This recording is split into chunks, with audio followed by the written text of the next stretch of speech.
Salut à tous, ravi de vous retrouver sur motorstv.com. C'est le débriefing F1 consacré au Grand Prix de Chine en présence de Jean-Luc Roy qui a encore un petit peu de voix. Mesdames, messieurs, bonjour. Oui, ça va encore. Je vais pouvoir vous parler. Et si je te dis ça tout de suite, Jean-Luc, c'est parce qu'effectivement, tu as dû crier en commentant ce Grand Prix sur RMC, tous nos internautes, parmi lesquels, tiens, 3 nouveaux venus, Métil NASCAR. Bon. NASCAR, oui, mais on aime bien, mais F1 c'est mieux. Cyber Pipo, j'ai dû déjà le citer, mais c'est un nouveau venu. Et puis Sébastien Vettel, il y en a qui prennent des pseudos qui nous disent quelque chose. Oui, carrément. J'espère qu'il est aussi rapide. Voilà. En tout cas, tous insistent sur le fait que ce Grand Prix de Chine a été relativement fabuleux. Est-ce que tu jugerais ce Grand Prix de la sorte ? Ah, je le mets au panthéon, en tout cas, depuis un bon moment. Je crois qu'on a eu un scénario qui a été bien plein. On s'y attendait un petit peu dans la mesure, et je l'avais dit avant, donc là, de temps en temps, il faut faire un peu de cocorico si jamais les McLaren partent devant. Ouais. C'était la clé. Vettel avait assuré une nouvelle pole, donc une 4e pole consécutive, magnifique. On s'est dit, oula, si jamais il part devant, il va faire ce qu'il veut, il va gérer la chose. Et heureusement, j'aime beaucoup Vettel, encore une fois, mais c'est pour le sport. Heureusement, eh bien, les deux McLaren ont filé en tête. De surcroît, Button avait devancé Hamilton, donc ça mettait encore une petite dose supplémentaire de gestion, et on a eu un Grand Prix formidable, enfin avec tellement de rebondissements, tellement de déroulements, enfin du vrai sport automobile, quoi, comme on l'aime. Alors c'est vrai qu'à quoi, on va dire 15 tours de l'arrivée, impossible de savoir qui allait gagner. Est-ce que c'était ceux qui ne faisaient que 2 arrêts, symbolisés par Vettel, on va dire ? Est-ce que ça allait être ceux qui avaient décidé de faire 3 arrêts, symbolisés, on va dire, par Hamilton ? Toi-même, est-ce qu'à un moment donné, tu as cru que ça allait être un résultat plus qu'un autre ? Ou tu as été comme tout le monde, tu as attendu le dernier moment pour voir qu'Hamilton, oui, doublait Vettel ? Écoute, dans l'ordre, on a essayé toujours d'anticiper avec Patrick, d'expliquer sur AMC. C'est pas toujours évident d'être clair déjà, et puis de comprendre nous-mêmes. On n'est pas devin, il faudra avoir une boule de cristal. Bon, on a quand même bien compris, en termes de performance, que ceux qui étaient donc sur 3 arrêts et qui terminaient avec des pneumatiques plus frais, et il y avait, j'ai tout noté, 7 à 8 tours d'écart entre les pneus les plus usagés, changés au 31e, 32e tour, donc à 25 tours de l'arrivée à peu près, et ceux qui n'en avaient changé qu'au 38e, 39e tour, donc changés à une grosse quinzaine, 16 tours. Donc évidemment, cet écart n'allait faire que croître. À partir de là, il fallait bien regarder les temps intermédiaires et voir où ça se passait, de quelle manière la différence se faisait et comment, et le trafic, parce que c'est un autre aspect. Lorsqu'on a changé évidemment de pneumatique, qu'on s'est arrêté au stand, si on repart dans un bon paquet au milieu et qu'on a du mal à s'en sortir, on perd quelques secondes. Et si on part avec une piste claire, c'est comme ça que Nico Rosberg, et je le dis, et je le souhaite évidemment pour lui, je sais, Patrick me charrie aussi là-dessus, mais je l'aime bien Nico, puis j'aimerais qu'il en gagne une quand même au moins une fois. On a pu penser à un moment, je me suis dit, si les autres, d'abord, quand on se bat au paquet, on perd toujours du temps. Déjà, ensemble, parce qu'on ferme les trajectoires, donc on a les temps qui se dégradent. On dégrade ces pneumatiques parce qu'on n'est pas toujours sur la bonne trajectoire, et de surcroît, donc, comme je l'ai dit, si on est dans un paquet de pilotes moins rapides, eh bien on peut y laisser facilement quelques secondes. Et après, tout part dans le mauvais sens. J'y ai cru un petit moment, je l'ai espéré, on va dire, pour lui, et puis malheureusement, on a compris que ce n'était pas le cas, et puis malheureusement pour lui, encore une fois, j'ai pas d'état d'âme, et que ça allait se jouer comme ça, et la remontée d'Hamilton était fabuleuse, puis je crois qu'Hamilton, et c'est un facteur au-delà de la technique et de la stratégie, il l'a voulu plus fort que les autres. Alors Button s'est pris légèrement les pieds dans le tapis. Ça aurait pu être pour lui. Voilà. Alors écoute, on sait donc qu'Hamilton a devancé Vettel et Weber.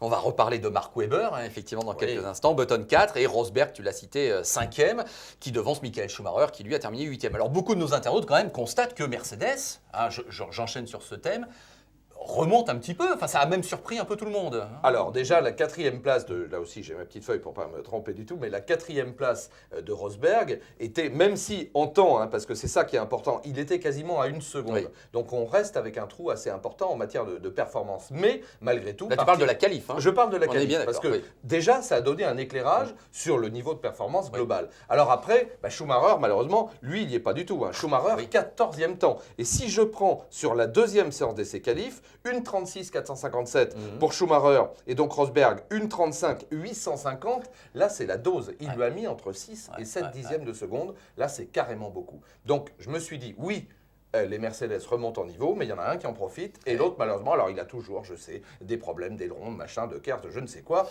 Bon, ok.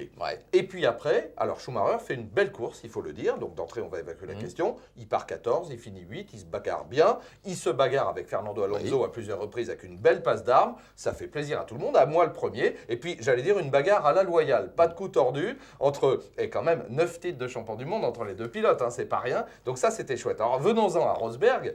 Rosberg, je pense qu'il a senti qu'il s'était passé quelque chose. On travaille maintenant dans la bonne direction et il vaut mieux d'ailleurs parce que là carrément on était tellement loin. J'espère qu'on va pouvoir se mêler à la lutte en tête. On est encore un ton en dessous. Aujourd'hui globalement, Mercedes, on est avec Ferrari et peut-être Lotus Renault, on va en parler, mais là qui s'est loupé ce coup-là. Mais on est dans le deuxième paquet. Le premier paquet, on sait très bien de qui il est composé. D'accord. Allez, revenons si tu le veux bien quand même sur le vainqueur du jour, Lewis Hamilton. Bon ben voilà, donc il a réussi à briser l'hégémonie Red Bull et plus particulièrement celle de Vettel. Alors, est-ce que c'est une légende d'ailleurs, Jean-Luc, je te pose la question, de dire que Hamilton détruit les pneus alors que Button les économise? La preuve que non. Je ne sais pas si c'est une légende. Je crois que ça repose sur des réalités. Je crois que disons que Button a cette capacité, on l'a dit et redit, exceptionnelle, à la manière, la liste est longue, hein, d'un Jim Clark, d'un Alain Prost, à 1 degré moins d'un Ayrton Senna, qui était quand même quelqu'un qui avait extrêmement conscience de sa mécanique et qui les préservait pour prendre l'opposition, au contraire d'un Keke Rosberg ou d'un Nigel Mansell. Bon, voilà. Alors, Lewis Hamilton est un attaquant. Jenson Button gère un petit peu mieux. Donc voilà, la différence, elle est subtile. Donc c'est pas quelqu'un qui détruit ses pneus, Lewis Hamilton, c'est quelqu'un qui les respecte. On n'est pas champion du monde et vice-champion du monde pour sa première année, il faut quand même le rappeler. Il aurait pu être champion du monde. C'était en Chine d'ailleurs, si tu te rappelles. C'est en Chine qu'il se met dans le bac à sable, le pauvre vieux, il en était carbonisé. Il aurait pu être champion dès la première. Donc c'est un très grand champion, Lewis Hamilton.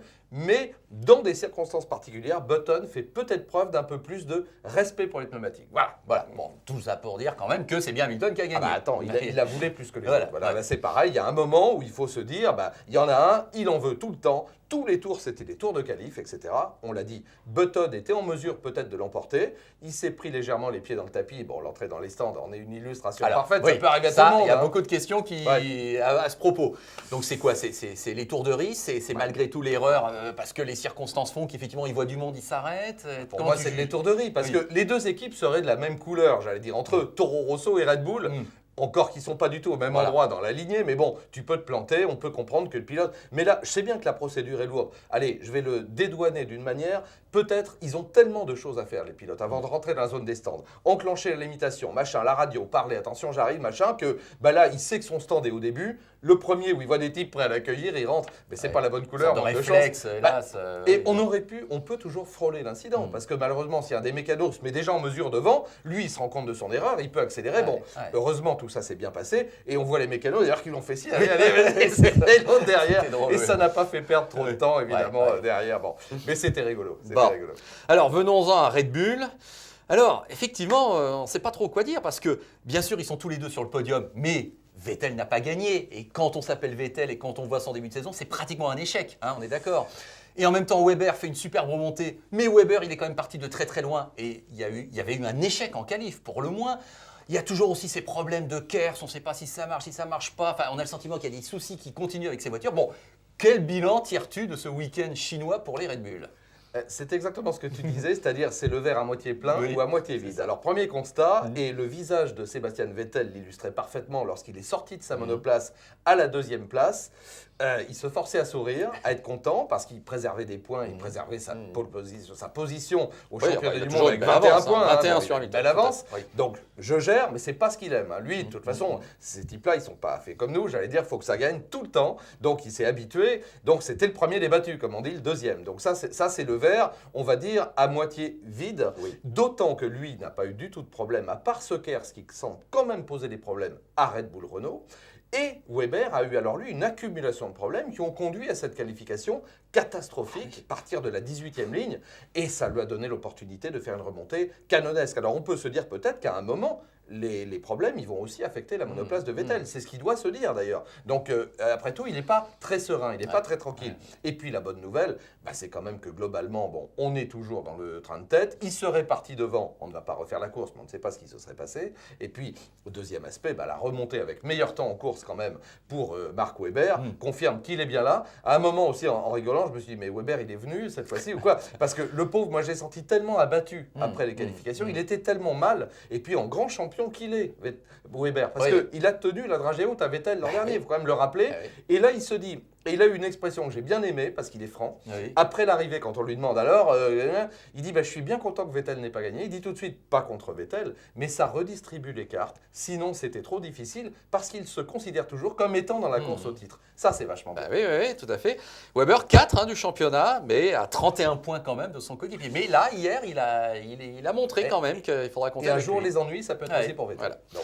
Alors, une question aussi concernant Lotus Renault Grand Prix. Alors, on attendait mieux, ça c'est clair. On le sent bien sur le forum de motorstv.com, après les 2 podiums évidemment de début de saison. Bon, là, on est un peu retombé au milieu du paquet. Petrov sauve les points, un 9e, mais Heidfeld est en dehors des points. Il lui est arrivé pas mal de petits incidents à Heidfeld.